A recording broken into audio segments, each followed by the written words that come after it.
মনের দাবিদার।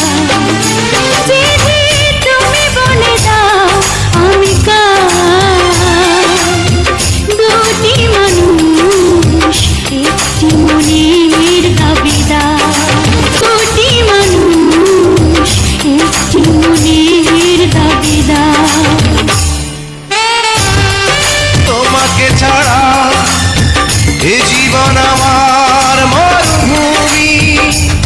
আমি পৃথিবীর এই বুকে আগুন জ্বালিয়ে দেব, তুমি যদি আমারই না হও।